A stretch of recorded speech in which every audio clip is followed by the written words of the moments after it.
Well, welcome back to Watson's Models, and tonight we're going to talk about M35A2 dump truck. Buddy of mine, Tim, who's part of the Gettysburg MVPA group that I belong to, which I kind of need to renew my membership. But I met him through the military vehicle preservation hobby. I have some Jeeps that I've worked on in the past. I currently have an M37. It's a 1952 M37 weapons carrier, 3/4 ton Dodge in the shop. I'm working from the ground up, and you can go look at those videos on Watson's Wagons as to what I've done so far. That's a different channel, Watson's Wagons. This is Watson's Models. So I also have a 45 Jeep that I mentioned the other day, or not a Jeep, but a GPW, which looks just like a Willys. But anyways, so yesterday we talked about kicking off the M342 project, the Mighty Mite, for another friend of mine, Daryl Bensinger. He's out in Narvon, Pennsylvania, and you can look him up on the internet. It's DL Bensinger. So if you got a flat fender Jeep or whatever, check him out and check out his website. He's got the parts you might need. Okay. And Tim he's got some cool Vietnam era vehicles, and I know he dresses up in period uniform. I'm not sure if he's into reenacting. He might be, but he's just got an awesome collection of vehicles. And so he helped me out for my military reunion that I held back in October. And I said, bro, let me build a model for you. And this is what we settled on. So I'm going to take you over here and show you what we got going on. There is an AFV Club M35A2. And then we've got a Hobby Link 3D printed dump for this thing, which is functional, by the way. And fragile, but they give you plenty of extra parts, and I only broke one. Yeah, thank goodness they had 3 extra pieces on the deal. So, but let me take you over here and take a peek at it. And I know you can see the diorama under here. This is a Desert Storm maintenance scene that I did. I did serve in the 3rd Armored Division during Desert Storm for 4-8 Cav. Delta Company, 4th Battalion, 8th United States Cavalry, out of Gelnhausen, Germany. And this is for a buddy of mine who was a TC on the M88. So we've got an M88 pulling a power pack out of an Abrams, and we'll show you that on a different video, okay? But for now, let's go over and take a peek at the M35A2. I want to show you what it's about, where I'm at in the process, and go from there, all right? Let's go. Almost knocked it over. Wrong tank. Wrong truck. Here we go. Okay, I have some things laid out. One, I wanted you to see the box art on the M35A2. This kit goes together very well. It's well fitting. It seems pretty well laid out the way the instructions have it, and it's good to go. Doesn't come with the decals that I need to replicate Tim's truck. This is the Hobby Link conversion kit for the AFV Club model, okay? And here's where I'm at so far on the build. Now, this truck is awesome. Now, Tim, he does have the winch version, and it does give you an opportunity to put a cable in there. The only thing I don't like about the kit is you don't have any type of an eye or a hook or anything attached to that cable that would be dangling out that you would hook things to. So, when we get the loops in place here, we will be putting some of this chain on there and, just kind of draping it the way that he has it on his vehicle. But it goes together really nice. Tim, he's always got a bucket hanging on the back of his Pinto. So we got a nice little Tamiya. I think this came from a German figure set. And we'll get that painted up. You can see I still need to do the reflectors and things, but the kit is awesome. And before I open this up, I want to show you some of the 3D printed parts that came extra. There was an extra tailgate in here, you know, blackout lights, some of the cylinders and actuators, the air pressure tanks. You know, this is probably for the brake system. There was a set of pins. They give you plenty of pins in case you broke them. You know, this is an extra lever that, you know, mounts right there to open up the tailgate when you dump. So yeah, the company did a great job of giving you an extra set of the crucial stuff. Now, when you do this build, you're going to omit this entire sprue. You don't even need it. This is the whole bed. You know, obviously the canvas top for that, so you don't need it. Now, the top. You can see the pistons in there, okay? And I'm going to reset my camera up so I can show you some things and go over it. Give me just a second. Let's see if this camera angle works for me.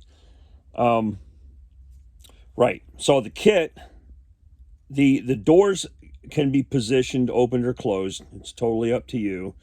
Same thing with the door glass. We opted to not put the glass in, so it looks like the windows are rolled down. The steering works, okay? A lot of detail in this undercarriage. Now, the instructions right off the bat have you make some alterations to the original truck frame. You'll be cutting off some bracketry. You'll be taking off, I don't know what it said, 3 or 5 millimeters of framework back here, because this is all going to be seated forward a little bit more than what the bed would have been. It also had to make adjustments for this spare tire rack that you can see in there, okay? And this entire piece, with the exception of this container, all of this is a solid piece of 3D printed material that you can see here. It looks like a damn roller coaster, doesn't it? But it's pretty fragile, and but they're easy to remove from the sprues. So I cleaned these parts off. They accepted primer well. They painted well. And what's nice about this, if I gotta re-angle this. There are little supports. And I looked on his truck, and he's got them on his too.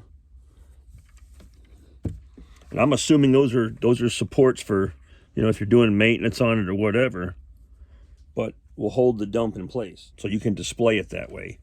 The other thing on his vehicle, the BII, basic issue items, are located up here on his vehicle. There is no, what do you call it? There's no sledgehammer on his truck, so we're going to leave that off. All right, so just a beautiful, beautiful kit. Now, the mirrors, very fragile. In fact, the mirrors themselves are clear parts in the kit, so you're going to have to paint them. And what I attempted to do was to paint the back silver first to see if it would come through the front, you know, from the mirror side, and then coat that in green. Also, this support beam right here, you can see this little support angle does not exist in the model. So I made that out of brass rod to mimic what he has on his truck. Because all you're dealing with in the kit is just a single thin arm that comes out with hardly any mounting point up against this door jamb. And so, you know, you gotta be delicate when you install that. All right, so yeah, it went together real nice. These front metal mud flaps, they're all part of the 3D printed kit. The air tanks, the toolbox, and the spare tire holder, all of this framework in here and actuators are all part of the 3D print. So anyhow, I'll show you the instructions, and you know, of the steps you have to go through to put this kit on. Now, in order to do the markings on this vehicle, I reached out to Tim and I said, hey, buddy, you know, the kit doesn't come with the proper markings. And so if we're going to mimic your numbers and things like that, we're going to have to get some decals. So we ordered some petting house assortment of stars, okay, because we got to do the doors and the hood. The decals that came with the dump are kind of translucent. You can almost see the blue through the white. And so I know that when we put that on there, it's just not going to look right. So we needed to get some stars that had a good, you know, solid pigment to it. We also needed some, I can't remember what company this is, but just some different scale U.S. Army, all right, decals, which will come right across the top of the hood. And we've got the generic lettering from Archer. I'll go sideways, you can see this, in different scales. All right, so all I'm waiting on now is for him to get the numbers sent, and we'll be good to go. Beautiful, beautiful model. Yeah, good stuff. So we'll just give you another little gander at it. Now, what's really cool about this model is I don't have to weather it. I said, Tim, do you want it to be factory fresh? Or would you like me to weather it a little bit, do some dry brush? And he's like, nope, I want it factory fresh. I said, okay. That made my job a lot easier. Anyways, let you get in there, you can see some of the details. It's hard to see in there, but all the decals are on the dash. And there's the supports for the mirrors.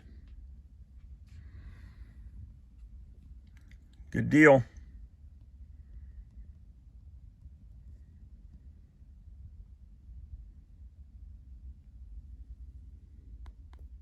All right, getting down to the directions. The Hobby Link sends you this, you know, Xerox scan, whatever. Okay, some basic drawings of all your parts, and they're listed as part 1, part 2, part 3, whatever. And then pin A, pin C, pin B. So pay attention to that when you're building. Now, right off the bat, it's asking you to remove, and what's nice about this is that they duplicated the instructions from the original kit. All right, and those are superimposed on here, and then just marked out where they wanted you to slice and remove material. So you just orient your framework like you're supposed to here, and remove the material. Now, they tell you to remove certain things. You just don't install them, okay? It's not like you're cutting anything. But you are going to have to remove this bracket right here. All right, same thing here. This upper part of the frame, you remove that stuff. And it comes off pretty easy. You just score the plastic a couple of times. All right, same thing here. Anywhere it says remove, you just don't install it because you're in the process of building the kit. And here is where it's asking you to remove 3 millimeters, all right? Because this cross member appears to be inset into the frame on the actual vehicle. The problem with this measurement, and I think I misunderstood or they misdrew where it needs to be, but I believe that the edge of this needs to be 3 millimeters in from this edge in that direction. So you have that, so you had that depth that I'm talking about. Again, parts that are unused, don't even install them.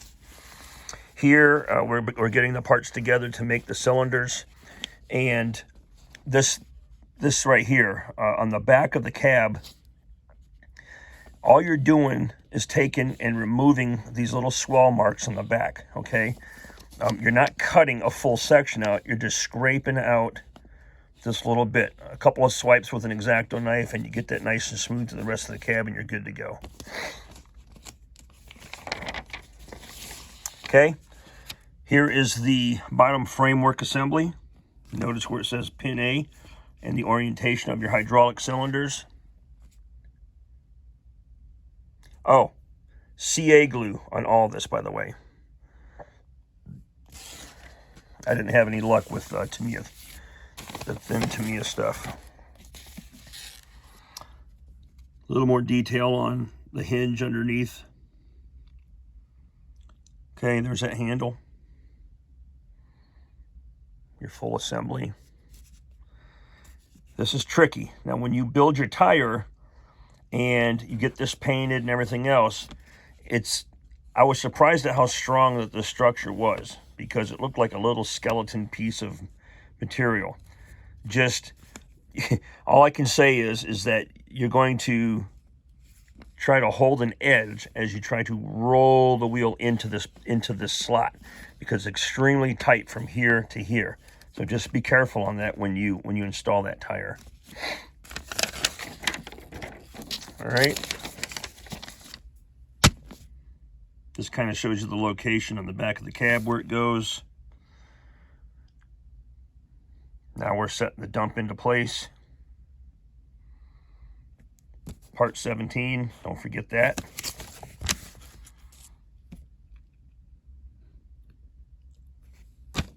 This part you can get in before the dump, all right? So you can get it attached to the frame and airbrush everything before you put this on. That way you're not farting around in a tight space. Same thing with these mud flaps. And just note the angle of the bracket when you install it, all right? And the trick will be when you get to the other side to make sure that it aligns with the side you already did. So you want to get those on first as well. Get them painted. And there's your full assembly. Oh, come on now. And that's it. Would I ever buy a kit from these guys? Absolutely.